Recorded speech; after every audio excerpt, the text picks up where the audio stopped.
Are you ready to explore how people coordinate, to build and empower your community, to take action and solve problems, to coordinate without any central authority?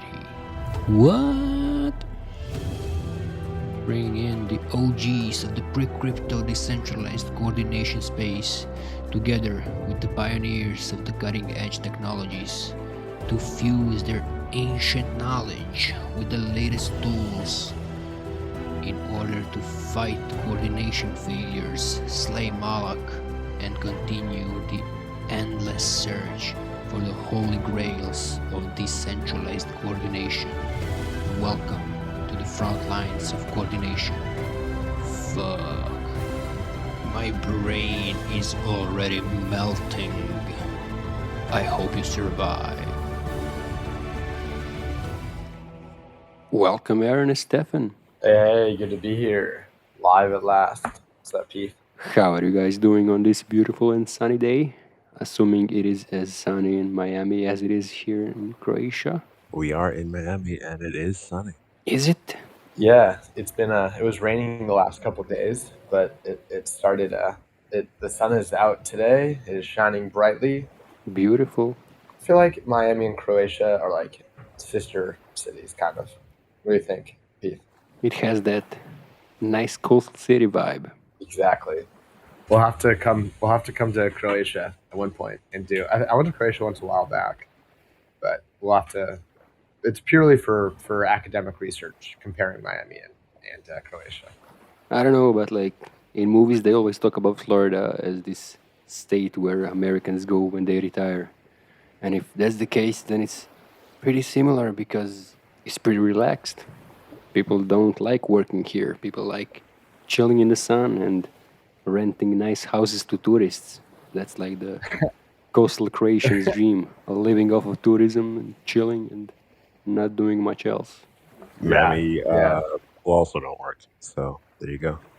A lot of similarities there. And after your description of Croatia, it sounds like I don't want to make too many leaps here, but I feel like I would be a great Croatian then. You know, I could really get into that lifestyle. But you like working, at least to a degree. I mean, you get the whole thing going. But you definitely need to come to Croatia. It sounds like you would like it. And yeah, there's MetaFest happening next summer. So that'll be fun. Yeah, that sounds lit. I'm very excited. Fuck yeah. Well, yeah, so I already had both of you on this podcast individually. And yeah, you're some of my favorite people in the space. Your vibe is immaculate. So I thought just having both of you together would be a lot of fun. So here we are. Well, first, Amazing. appreciate that compliment. You are also one of our favorites.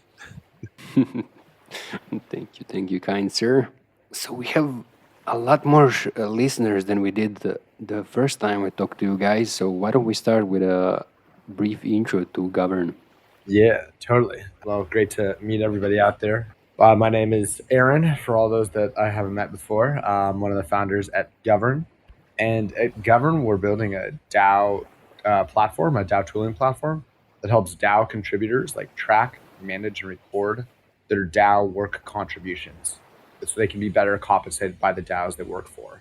And when we say work contributions, we mean like anything that you consider to be a valuable contribution to your DAO. And that could be taking notes in a meeting. It could be leading a meeting. It could be tweeting about the DAO. It could be posting on Discord. It could be making commits to a repo. It could be leading a podcast, interviewing people. It could be giving a podcast. It could be playing. It could be building a new quest in metagame. Whatever it is that you think is a valuable contribution, we allow you to record and manage that on our platform and actually mint an on-chain record of that so that you actually own your own contributions and ultimately can be defined by the work you do rather than just like what's in your wallet.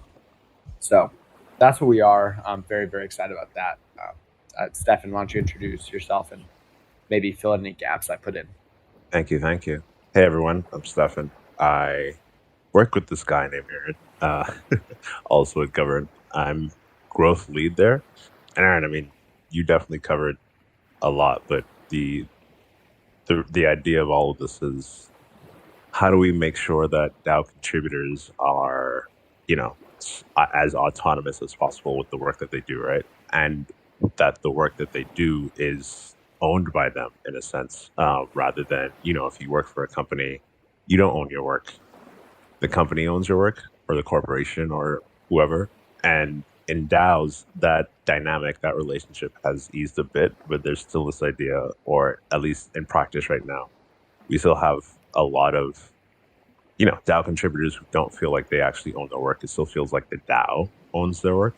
So what we're trying to build with Govrn is having DAO contributors that actually own their work. So they're recording their own contributions. They're keeping track of what they do. So no one can come to them and say, "Oh, you didn't do this." Well, no, because you have the record of it. But you could even mint it on chain, which means that you have this like proper record, long-lasting record of what you do. Love it. And yes, we've been at it for a while now. How long has the project come, and where are you at now? Yeah, it's been around for quite some time. We've taken a lot of twists and turns. We actually started a couple of years ago with like a totally different mechanism, like this really complex voting mechanism. But we found like for DAOs to be able to stay autonomous and for DAOs to stay like as decentralized as possible, there needed to be a better way to coordinate work. Like we kind of found that people were jumping the gun to all these really complex voting mechanisms or talking mechanisms or whatever. But at the end of the day, none of it really was sustainable because there's no way for people to like track and manage the work that they were doing. And like the core example being it was hard to, in a dynamic and collective way, choose what types of actions the DAO wanted to incentivize if there was no way to track the work, right? So maybe the DAO, for instance, decided that they wanted to make it more of a priority to have people tweet more about the DAO, right? Unless you chose a very top-down way, where one person came and said to everybody else, everyone needs to tweet about the DAO. There was no good way for DAOs to coordinate incentives around these new ideas in a collective, dynamic, and decentralized way. And so we realized we dropped all the really complex mechanisms we were working on, and focused on how do you make it possible to track contributions so you can incentivize the right contribution at any point in time. And that's kind of like where we pivoted about a year and a half ago to really focus on this really simple idea of contribution tracking. And it's been a crazy year and a half. The product has grown, the platform is live now. People are like minting on-chain contributions. It's really kind of cool. One of the DAOs that we work with, they started using Govrn right when the DAO was born, if you will, like summoned. They summoned the DAO and immediately started using Govrn. And now what you can do, it's like been 9 months, is you can go back and see what were the contributions that people were making over the last 9 months that proved to be the most valuable, right? So it's essentially created a playbook on how DAOs can get started. And the playbook just wrote itself. It wasn't as if someone had gone back and said, what did we do that was effective? It was just in real time, people were writing down those contributions, built up this contribution graph. And now anyone can go back over that graph and see, okay, these were the most important contributions at the beginning. These were in the middle and these were at the end.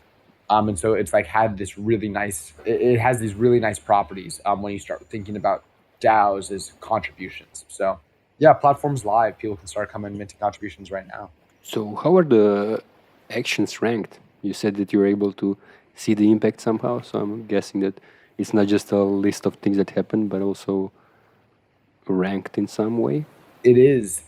That's a cool part of the protocol we built. So if you think about it, there's like record of the contribution.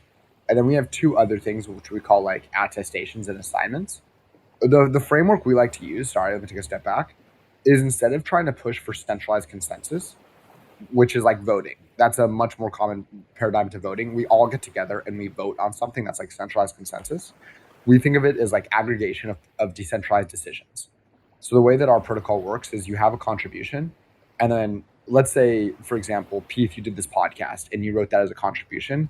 I could go in and say this podcast was worth 3 points. Stefen might go in and say this podcast was worth 5 points. And then someone else from Metagame might come in and say this podcast was worth 9 points.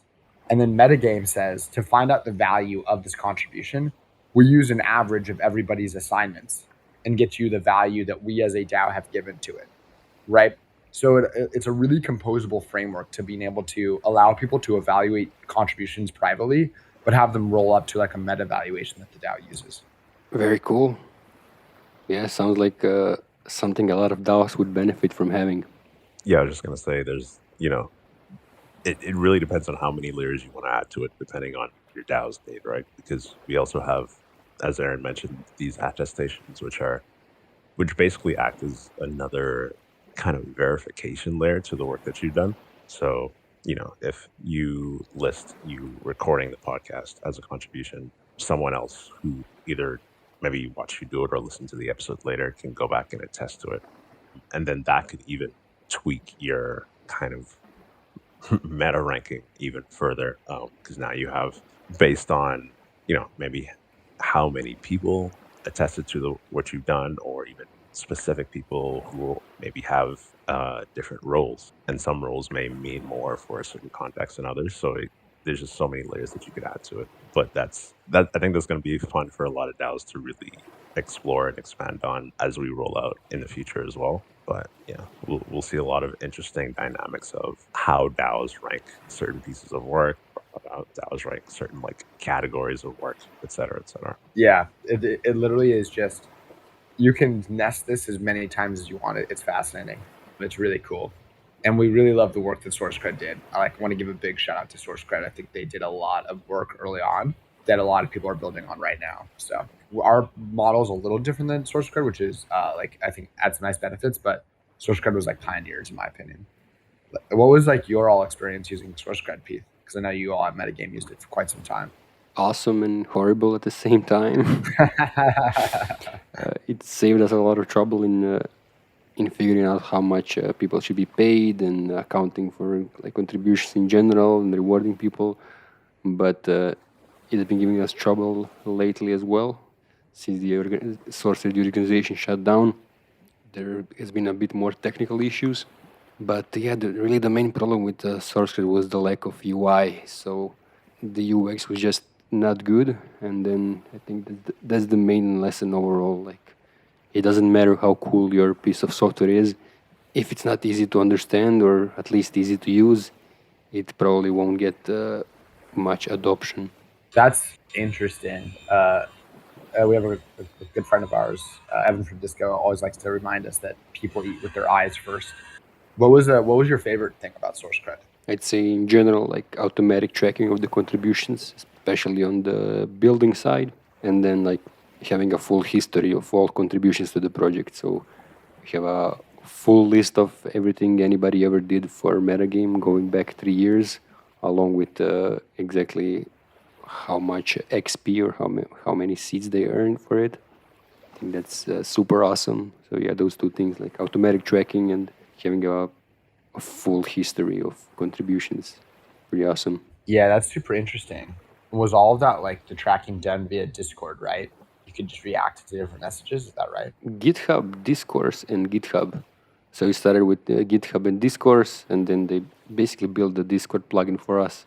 But I think, yeah, that's one of the things that fucked it up as well, was that they had those 3 integrations, and they didn't make it easy for other people to build more plugins, nor build more plugins themselves. So it was not possible to use it with any other platform besides those 3. So, Pete, so you're saying if they had more integrations, they would have been a lot more impactful? I'd say mainly the lack of a actual UI. So not having more integrations and not having people build more plugins, it was definitely an issue. But it was mainly the lack of a proper UI. Yeah. So there was supposed to be a thing called the creditor, which would allow for easier tracking and evaluation of different things that people are contributing, rather than just reacting with emojis on Discord. That would have made things much better. Yeah, that makes sense. And what you said about layering, I really love that, because you can go back and reevaluate things retroactively. Like you can make a contribution to the project now, but you can't really judge an impact yet, maybe for that specific contribution. So maybe 6 months down the line or a year later, it might turn out that the contribution was not so great, or it might turn out that the contribution actually made a huge impact long term. So I think that's super important. Yeah, having that eye, right? It really opens the door for like retroactive funding and all kind of fun stuff alongside it. And I think that layering aspect is just so important because, with these DAO tools, we have composability and interoperability, right? Which means, you can have tools that are focused on maybe the payment aspect, or tools that are focused on the roles aspect, or different kinds of verification and identity layers. And all those can work in tandem. When they really shine for DAOs is when you have this contribution layer at the bottom of it that all these other tools can connect to. And now you already have the entire, this contribution graph, this like layer of work that people can build on top of. And that's really where Govrn is I'd say that's the importance of it, not just creating that layer that all of the DAOs can interact with and sit on top of and really explode and expand in terms of the impact of DAOs in general. Right. Love it. Yeah. Also super useful. So it can be like, okay, you can join metagame if you have this specific amount of reputation in Govrn or these other projects. Exactly. Nailed it, dude. That's like sick, right? Like that's like real transferable reputation, right? When you can have a similar when you're able to see the work someone has done and come up with your own reputation on top of that gives them access, right? We like to say that like what we're doing is we're changing it from, and previously you said where you worked or where you did like things, and now you say what you did, right? So and that's way more valuable because, as you just said, you can look at someone's contribution graph and say, oh, Stefen has done XYZ at all these other DAOs. Yeah, they should be able to get some type of reputation or access in metagame for ABC reasons. That's like fungible contributions are extremely powerful. And not just like Stefen said, but you can actually go back and see for yourself. Right now you have this whole process of writing a CV and writing what you did and references, and then people call your ex-boss and to ask them if you did what you say you did. And there's no proof really, and Right. you can even prove that it's an actual boss and not just some random number from your friend that you wrote there. I always like to joke. I always say, if you went and worked for another DAO and that DAO asked for a previous boss or someone they could call to verify your work, what number do you give at your old DAO? Like, is there a phone number you can say, yeah, this is the number of my DAO, Right. or this is the number of my boss? It's a crazy. The question doesn't even make sense in Web3 and DAOs. And I've started listing my number of reference as Pete. Whenever someone asks me for a person to validate all my old work, I just say, here's Pete's number. Please call Pete.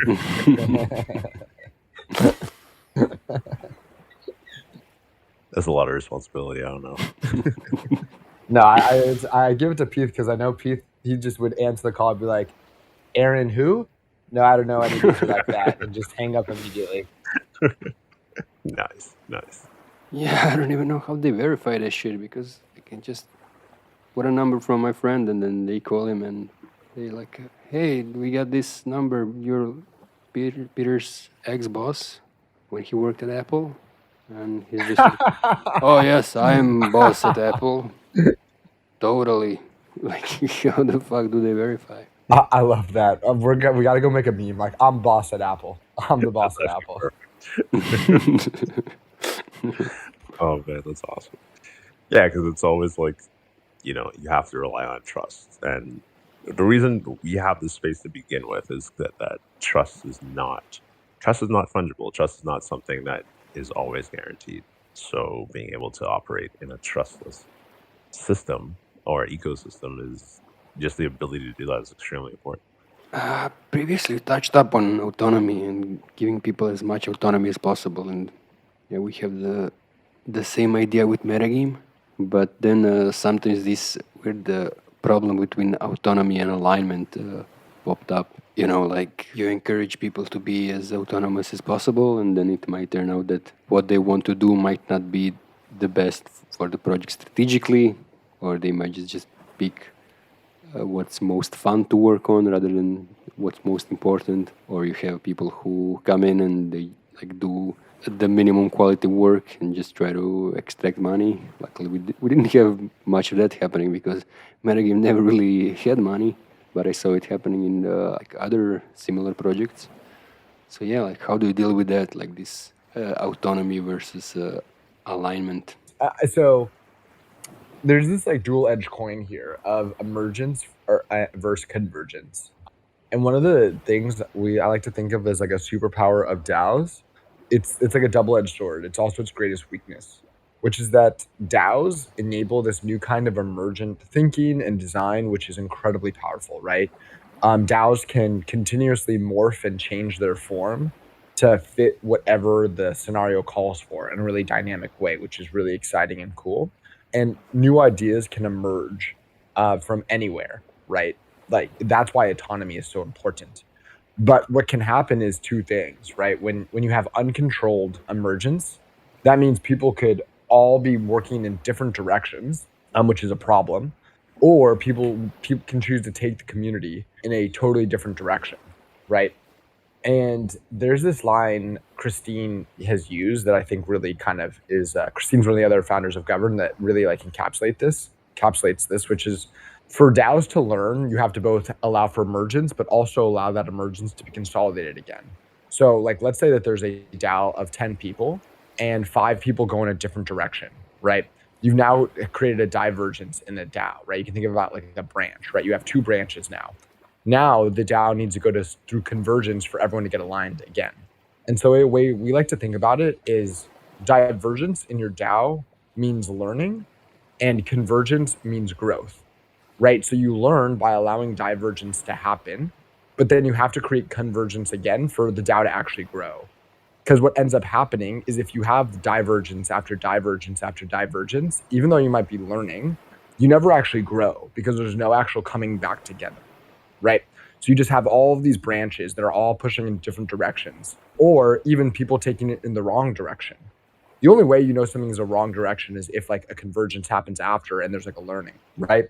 So like something that we've built in the protocol is a way to kind of allow contributions to be reconverge or even split off and forked. So for example, let's say a divergence happens and you can't recreate a convergence. Like the difference between ideas is just too great that there is no way to converge these 2 ideas again.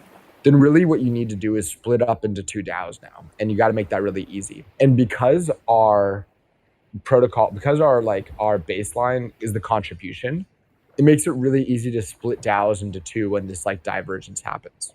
So like back to your example, Peth, to make this real, right, is like, let's say you give a lot of autonomy and let's say one contributor starts trying to take the DAO in a direction that is not aligned with the majority of the DAO. The DAO can eventually vote to say, hey, we're no longer going to start accepting your contributions as contributions to the DAO.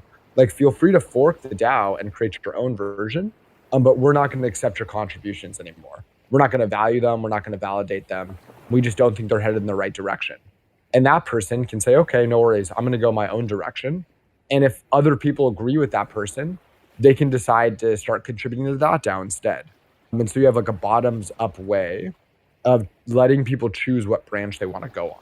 You know what I mean? Instead of like trying to get everybody together and argue about what the right direction is, like allowing all of the branches to exist simultaneously, and then people can choose which one they like the best. And maybe after a while, one of the small branches realizes like 3 months later, they're like, okay, we were wrong. And they can actually choose to reconverge with the main branch, right? That's a learning, right? Or that's actual growth because they diverge, they learn that they were making bad decisions, and then eventually reconverge with the main branch and actually help that branch grow greater. So that's kind of like how we think about how autonomy should work. Right. So and built into the system. Being built into the system, my friend. But yes, that's the way it's designed. Right, but it sounds like you have it figured out. So that's very cool. Yeah, we have it figured out design. So like, think about it when you make a contribution to a DAO.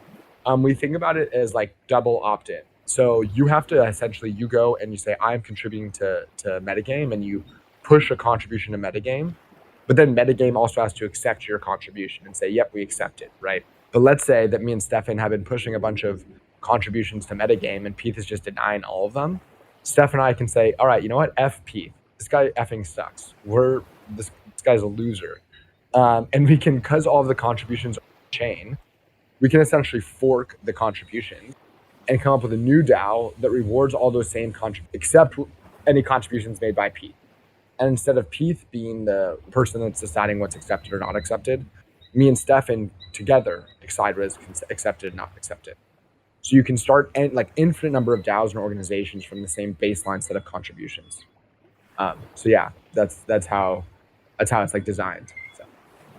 I hadn't really thought about this before, but at least for a mental model, it is kind of like a heart, right? Like when your heart beats, it kind of, I want to use words that make the image as strong as possible, but basically it contracts and then relaxes, or you could even think of it as contracting and then expanding, which means, when that happens, the blood's coming in and then going out. So it's like both these things happening in succession. And then like the convergence of contributions and the divergence of contributions is kind of the same, right? So when you have the blood coming in, it's like the work is happening, people are converging on on what needs to be done, what should be done, etc.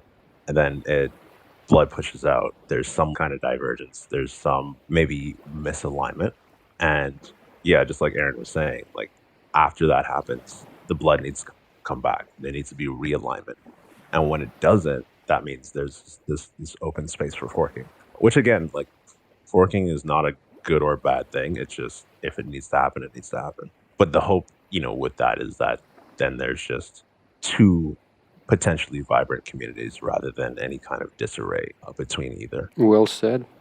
Yeah, it's definitely better to have two thriving communities than have one big community with a lot of infighting.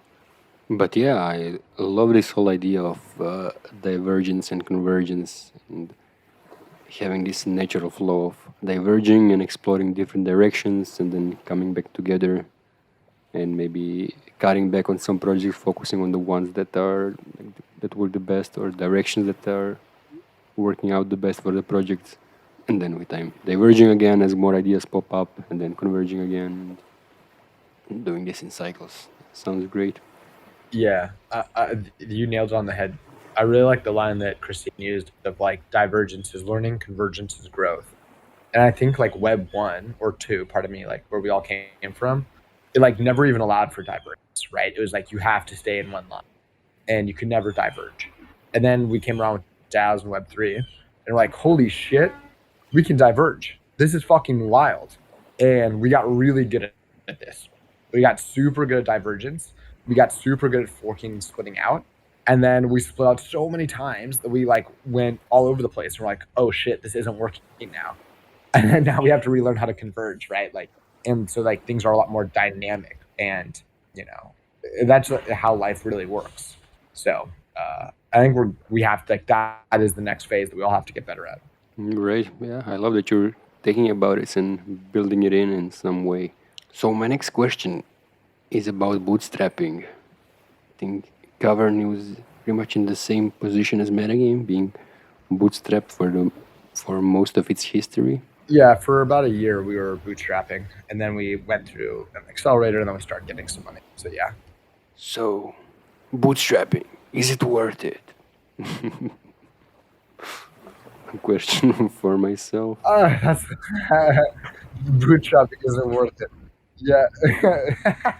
I love podcasts because you just get to like ask the questions that you like need an answer to, like today. You're like, this is what I'm doing. I don't know is the answer. I think it's a hard question. I think it depends on the situation. There's a lot of benefits to bootstrapping. There's also a lot of benefits to raising money.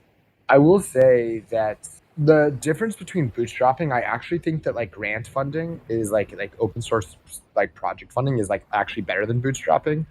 Bootstrapping, I find, carries this connotation of like you need to find revenue tomorrow, and that's pretty much impossible.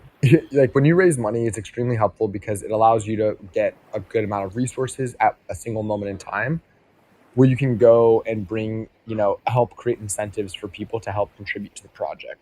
I think something that you said, you tweeted a while ago, Peth, which is like super true and hit super close to home, was that a mistake you made was thinking that you could pay 10 people 10%. And they have the same output as one person 100%. And raising money helps kind of solve that problem a bit. The other side of it is that when you do raise money, it's inherently changes the types of work that you're going to do. Even if like you don't think it's going to, it does, because you have different metrics in mind, you have different KPIs you want to reach, and so I don't know if I have a great answer. I think it like really depends on like how the project wants to run over the course of the next 10 years. So I can tell you that once we raised money, it made life a lot, but it came with a whole bunch of, it made life a lot harder as well in other ways. So I think like the grass is always greener and you got to pick your poison a bit. I mean, yeah, I've already made up my mind. But yeah, as you know, Metagame has also been built with close to no funding. So we built up this great community and 1.0 of the platform, organized a bunch of events and all of that for close to nothing, but at the cost of moving so slow. And yeah, it seems like the Govrn faced some of the same challenges. We both started in 2019 and been slowly chopping away, while the rest of the ecosystem was seemed to be evolving at a much more rapid pace with all of the funding flowing around. Yeah, we were definitely went through that. We all started in 2019 and we started at like a very niche area and we're, but I agree. It's easy to see how other projects have grown with the early funding and the early market and just riding the market cycles. I don't know. If you want to, what's the saying, Pete? If you want to go far, go together. Yeah. This space is bigger than any one project. We are trying to build bigger ideas. We are trying to build a whole new way of doing things. And I think for that to work, we all have to like choose our lane that we're experimenting in. Working together on separate projects means we all work on a different like experiment, and we all come and we share that experiment. And my philosophy has always been is like, okay, this is the experiment that we're running. We're gonna run this experiment the best that we can, and like hopefully that is fruitful, and hopefully other people in the space appreciate the way that we've run the experiment. And quote unquote failure or success, it doesn't matter as long as we push the ideas forward and we do it in a responsible way and we do it in a way where people learned from us and benefited from the value that we created. Obviously, I wish that translated to the number go up in the bank account a little bit more. Hopefully in the world to come, there's some kind of recognition of the free labor that was done in 2019. I always like to say like it would have been more lucrative to be a random NFT flipper than it would be to work in Daos. So yeah, I don't know. I don't think I have a good answer, Pete. I think I feel very similar to how you do. So Right. Yeah, it's tiny bit annoying that NFT flipping or even just airdrop hunting seems to be more lucrative than working in yeah, most of the DAOs. Tiny bit frustrating. just a tiny bit frustrating, right? I don't think about this often. Totally not. Doesn't keep me up at night. No, sir. Not at I all. totally Not at don't all. lose sleep over this. I sleep on it Right. maybe every night. I will. Well, let me say it to you, Pete. At least, like, I think the work that Metagame has done is like absolutely legendary. Like, truth is, like, what you all are doing, what SourceCred was doing back in 2019, was quite ahead. It was like so far ahead of the game. You know what I mean? Quite literally. Like, the Metagame still I find to be so ahead of the game. Just it takes the ideas that we're trying to build to the maximum and says, no, it's built by you. The more you play, the more you get to then build more for us all. Like it just is always growing and consuming itself in like exactly the way that we've imagined that DAOs could. And so I don't know, man. I think that I wish contribution tracking had been around in 2019 and we could see how the contributions we made back then grew into what they are today, but it didn't. It's a little more ephemeral, but I don't know. There's my social attestation to the work that Metagame has done. Although hopefully that will maybe equal number go up at some point for you, for us. Appreciate the kind words, and yeah, well said. Yeah, I don't know. I'm in the same boat as you. There's also been tons of projects that raised millions but then fell apart. The project that built quote unquote communities, but then as soon as the token went to shit, the community doesn't exist anymore because it was just a community of NFT flippers or token holders. So I have no regrets to the way I did things. But then again, if I had to do it all over again, would I do it the same way? I don't know. Yeah, that's fair. Honestly, it's always interesting to see this like misalignment between where the money goes and what's actually sustainable and what's actually going to have some kind of impact. We're still a far way away from that money going to the right places, in my opinion. But we will see. The hope is here. Hope is always here. Definitely. It is funny to see projects that raised a whole bunch of money and how quickly like it burnt out in some examples. You're right. Some ridiculous projects raised tens of millions, but all right. Let's not dwell on that. Let's move on. So, what would you say are some of the biggest challenges or the biggest challenge currently at Govrn? The biggest challenge right now, honestly, and it's definitely, I would love, I want to hear your take too, is there's not enough DAO contributors out there yet. Like, to make all these new tools work and to understand what is and isn't working, we need people able to come and work on the tools, right?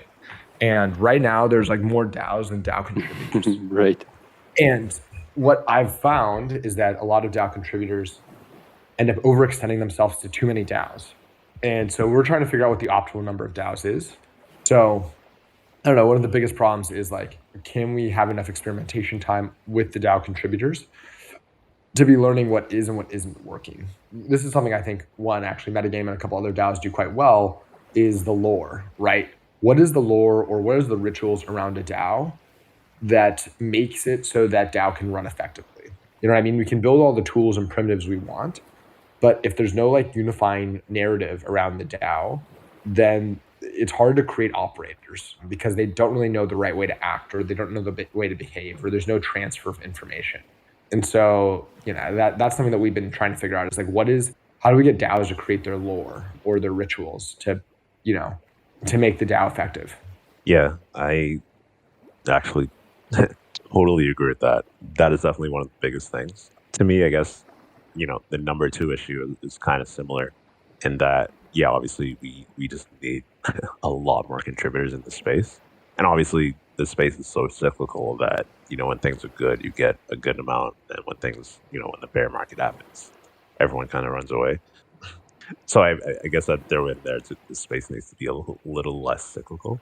But aside from that, I would also say that there's a mental shift, right, that needs to happen. The space in itself, DAOs in themselves are a paradigm shift in how people work. And if, using Govrn is also an autonomous action, right? Autonomous in the sense of you do it yourself.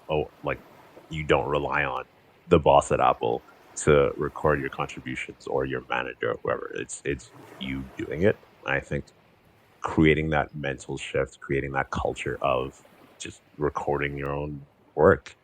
It's simple, but it's still, different from what people are used to. So I think also just making sure that people understand just the idea of what being autonomous means is something that's necessary across the space, and also just getting people to act autonomously as well and not rely on whoever else to do stuff for them at the end of the day.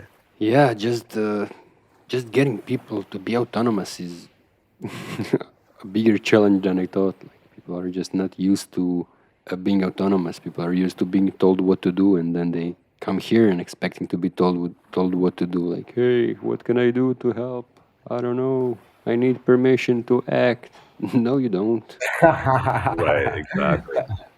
The challenge you mentioned before. There's Like a trilemma. It's a classic. We're not in crypto or blockchain if we don't talk about a trilemma. There's always a trilemma. There's actually an interesting thing. I don't know if you've ever met Louis from 2-Bit DAO or 2-Bit Plus. I forget what it's the total name. But I was talking to Louis once, and he was saying that the difference is when people work in DAOs, they're basically the CEO of themselves. And the amount of decisions that we've now put on someone to make has multiplied by 100x.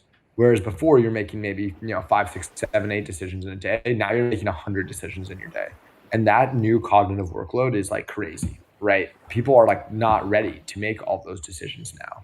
And so a lot of the things he works on and talks about is how do we self-train to be able to make more decisions in our own day. because that's the other side of autonomous. When you are autonomous, you have to now make all the decisions that someone else made. And while that's great in theory, it's really hard in practice because making decisions creates fatigue. It's not something that we're used to. It's a muscle you have to flex and work on and grow. And a lot of people aren't used to that. I wasn't used to that at the beginning. I'm still getting used to it. Right. Yeah, same. Yeah, just the fact that there's more DAOs and DAO tooling than there are DAO contributors, and it's hard to contribute to multiple DAOs, especially in this fractured tooling ecosystem. What do you think do you think there's an optimal DAOs that we should contribute to, Pete? Like, do you think we have is there when is too many and when is too little? I don't think a person can really meaningfully contribute to more than a handful of DAOs. I don't know what would the limit be, but maybe 3, 4. I don't know what's the maximum, but if you really want to make an impact in a DAO, you probably won't be able to contribute to more than a few unless your impact is monetary. Yeah, I think you're right. I think I've been operating under the assumption of 3, but even in just talking to you, I want to actually push it is 3 different types of contributions. I think we can increase the amount of DAOs we contribute to when we can make one contribution applicable to multiple DAOs. You know what I mean? And I think that's the holy grail. But I agree. I think actively, if you have separate contribution ideas and blocks, if you will, meaningfully 3 feels like the cap, right? Anything other than that, you're just diluting yourself so much, you're not actually going to get the work done you need to. Right. And I can already hear the people in the background be like, no, but you can contribute your wisdom and advice and suggestions, proposals. And then you get people writing proposals that they're not willing to execute themselves. Hey, I have some ideas for your project. Yep. Please don't. We have millions of ideas. We need people to execute them. Don't need more ideas. Please stop with the ideas. Yep. Yeah, don't stop with the ideas. Stop the ideas. Yeah. I call it lobbing your tiring. This is what I call this thing. It's when someone just walks by a project and they're like, this would be made, and then just keep on walking, and you're like, what the fuck? I wish you would have said nothing, because this actually was worse than doing nothing. Just lobbing grenades. It's fuck, man. Hey guys, we need somebody managing the Twitter account. Hey, you should start TikTok. Please, no, just get somebody to manage the damn Twitter account. Have you all thought about TikTok yet? It's bro, what? Are you serious? Come on. And for the record, I do fucking hate TikTok, but I mean, I agree.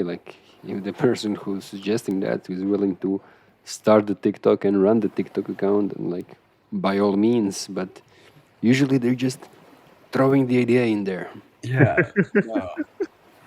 I think that part of proposals needs to be you can't propose a new idea unless you're also proposing who's going to do the idea. I don't know. I feel DAOs need to adopt more of this raise your hand idea, where they talk about the Red Hat. I don't know if you're familiar with Red Hat at all, but it's this company that basically sells they have a product which is totally open source, Linux, but they also built a whole business around this open source software. And they've developed this really big raise your hand idea, which is or practice, which is that if you are proposing an idea, you have to be ready to do it, right? If you have a good idea, you're the one that goes and does it. And if you're not going to be that person, you got to find someone to do it. But there isn't this idea of lobbing grenades. You know what I mean? Right. Yeah, pretty much how I've been reacting to these ideas. Oh, you want to do it? And it's usually just crickets. Thanks. Then you're thank you for your effort. Your contribution was very helpful. Yeah, thank you. I'm going to add this to this list of millions of ideas. Yeah, the millions of ideas list. Man. I'm gonna go buy that ENS domain, 1 million ideas, and I'll let people. I'm gonna create a website, which is that every time anyone has a mint to non-transferable NFT to that address, and we're just gonna have a wallet that has millions of ideas immutably linked to it. That's hilarious. Yes, start an ideas DAO. It's actually a great idea. That'd be a really cool project. This is a sick idea. Wait, what are we doing here, y'all? Let's start a DAO. And then get every DAO who has this problem of people throwing in ideas that they aren't willing to execute on. Hey, go submit that to the ideas DAO, and That's how they get rid of them. Add it to the list. Exactly. Wait, Brilliant. this is great. 1 million ideas. Does this exist? 1 million I'll ideas get now. too many ideas. .it. Too many ideas. Too many ideas. Perfect. Oh, that's actually phenomenal. I love this. Wow. I'm so about this DAO. So, what do you think are some of the other coordination challenges that Yeah. the DAO space as a whole is facing? Again, time for just one. All right, I think I really think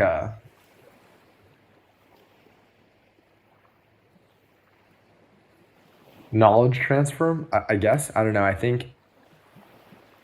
I don't think that there are that many DAOs that are good at planned downtime. I think DAOs only know how to go at one speed, which is on or fast. But then when DAOs need to slow down, there's no conscious effort to slow down. It just happens unconsciously, which is way worse because then it feels like it was a mistake. You know what I mean? If a if a DAO gets tired and all their members get tired and they all kind of want to stop working, which is super normal, by the way. People just slowly stop doing work and there's no conscious decision or conversation had around it. And all of a sudden it just looks like the DAO stopped all activity. And that's just not true at all, right? The DAO didn't just stop activity. It wanted to go on a planned break. And there's no coordination around it.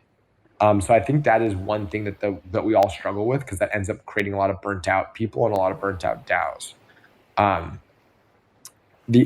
That's one. And the other one that I've particularly been annoyed with lately is that for 2 or 3 years, we went around saying DAOs are about vibes, DAOs are about vibes, DAOs are about vibes. And for a lot, they are, right? That's true.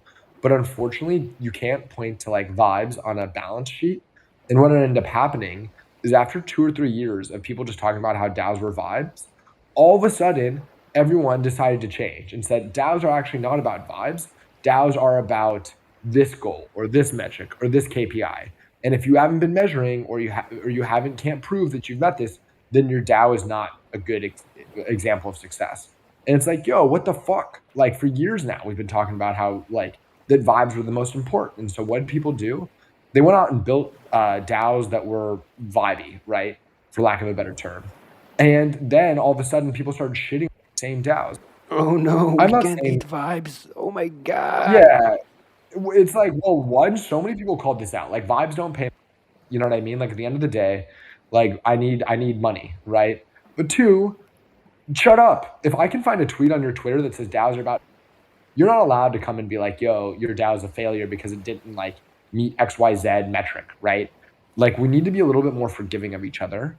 And we have to be a little less hypocritical at times. So that's one that I'm currently a bit of on a soapbox about, because I just think it was I just think there was a lot of people that thought that they would look really smart if they said these things, rather than really thinking about what they meant. So yeah, this space is such a paradox that it confuses me sometimes because crypto in general, the wider space, there's so much. Forgiveness may not be the right word, but there's so much room for failure. There's so much room for experimentation. There's so much automatically accepted acknowledgement of it. This project is high risk. It's fully experimentational. It might fail. It will probably fail. And then we'll just either reset it or go on to a new one or something. But when those same crypto people look at DAOs, there'll be a couple, targeted failures that they look like. And then they'll be oh, DAOs don't work. Oh, DAOs don't make sense. DAOs are dumb. And I truly do not understand it because it's the exact same thing. DAOs right now are in the 2013 era of crypto. It's Namecoin and Peercoin are just coming out. And it's just, that's where we are in the DAO space. There's still so much time so much work to do and so much to figure out. And just like crypto, it's gonna take time to get to more sustainable models, to get to things that make sense. But everyone's just kind of throwing, what is it called? Throwing out the baby with the bathwater. It's really strange, and I don't understand it. Right. Yeah, I feel a lot of people are concluding that DAOs are just internet corporations, and you just start treating them as such. Like usually have a centralized core team. You have the shareholders telling the core team what to do, and the goal is to make as much profit as possible. Right. If that's where we end up, I'm out. Are we sure we give it a try? If that's where we end up, I'm out. Right. Yeah. There will be like shitty DAOs out there, you know what I mean? But like, I agree with Steph. I'm like, fuck that. Like, That's why. Fuck you, centralized DAOs. yeah, like, yo, if you want to, like, yo, there's much easier ways to centralize like organizations. It's not a DAO. Like, go take that shit off chain because it's way easier. Like, you want to create an on-chain DAO, fine. That doesn't necessarily mean it's going to be like a decentralized or good DAO. I think we're going to have a lot of bad DAOs out there, and extractive DAOs and centralized DAOs, and like, that's fine, right? But if that's all the space ends up at, I will be the first to admit that we were wrong. You know what I mean? And Yeah, agree. And I'm going to move to Croatia, and I'm going to adopt the Croatian lifestyle, and I'm gonna not work. I'm going to live on the beach. I'm going to take care of. I don't know. Do you all is there? I don't even like cats. Dogs, perchance. There you go. In both futures, I'm poor. So what's the difference? What's the difference? I wanted to ask about like decentralized governance versus just governance, and what even is decentralized governance. Like the way that Govrn is talking about, where it's about like duocracy and encouraging people to be autonomous, versus like having to vote on everything, or not even voting on everything, but like having a group of whales voting and then passing the proposal like, okay, so now the people working for the projects should do this because the people with the most money decided that the project should do this. But the actual voting is happening on a blockchain which is decentralized, so it's decentralized.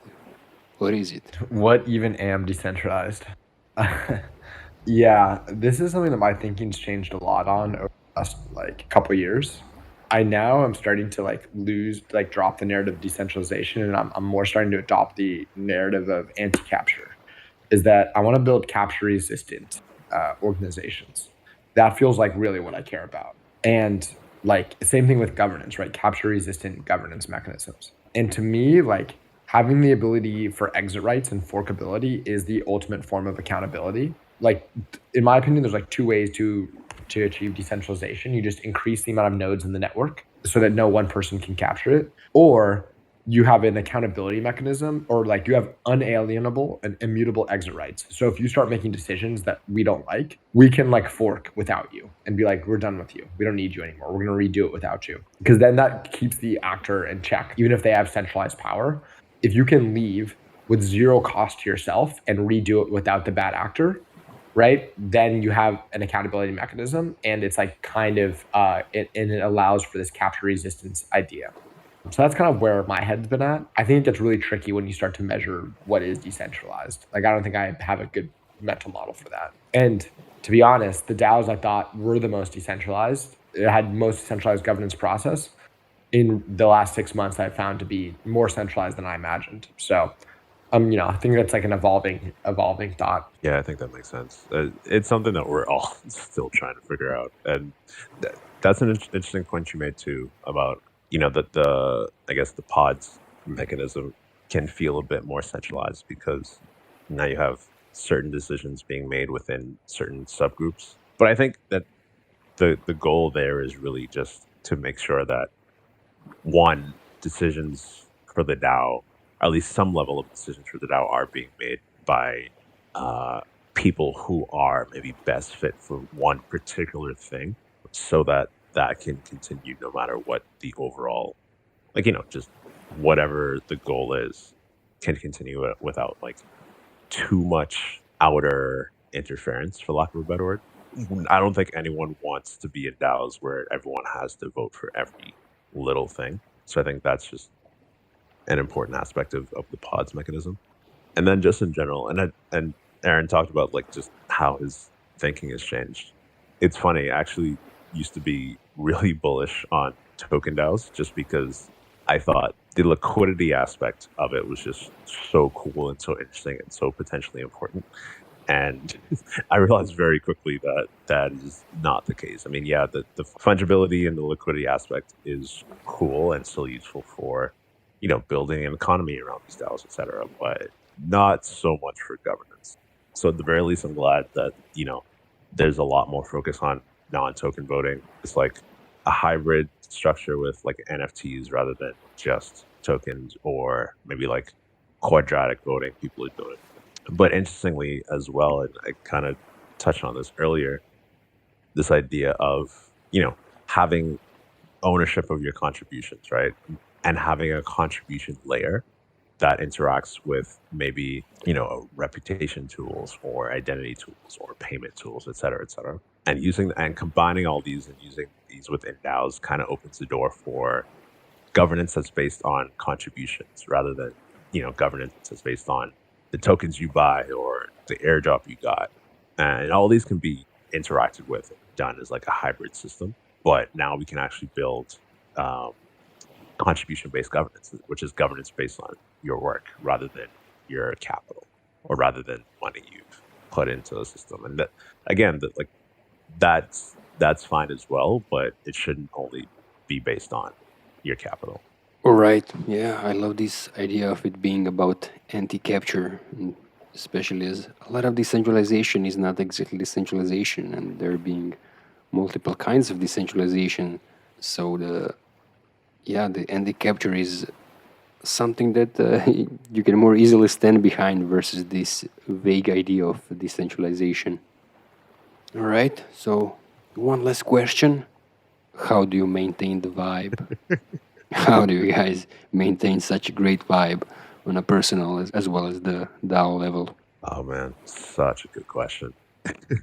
I mean, for me, I'd say the most important thing by far is just like authenticity, not beating around the bush when just being as open and honest as possible in regards to your needs or the DAO's needs or how you operate or how you work. Because at the end of the day, this is work, right? This is where you're going to spend the majority of your day, most likely. And you need to make sure you're being understood, other people are being understood, like building that cohesion to where you just feel, I guess, comfortable working alongside other people. Because the thing about contributing to a DAO is you rarely doing it alone. You're doing it with a community or you're doing it with a group of people, and like building these relationships, building that cohesion, building that, like keeping that authenticity is just really important. Plus one to what Stefen said, and the only thing I'll add is like find your North Star and just keep pushing towards that. And if you're authentic towards that North Star, then you'll keep your own vibes going, I believe passion is like the single most contagious emotion. So like when you're passionate towards something, everybody wants to jump on that train. So just like be passionate towards your thing and then people are going to follow. You're going to find other people to work with. So yeah, and sleep and take care of yourself and eat well and do these things, because vibes you can only maintain them if you give yourself energy too. Got to make sure to give yourself vibes. Right. Can't produce vibes if you're not vibing. you must yourself vibe too. You gotta vibe. You gotta vibe before you vibe. You must be this vibey to vibe the vibe. All right. I will not continue this because I feel like it could go on and on. All right. Thank you guys for coming on. This was a lot of fun. Thank you, man. Pete. Awesome. Let's keep on vibing. Vibes always. Wish you guys a great offsite and see you in Croatia. Or hopefully sooner than that. Both. Yes to both. The Miami to Croatia pipeline. If you're listening, check out MetaFest. All right. Thank you guys again and see you around. Thanks, man.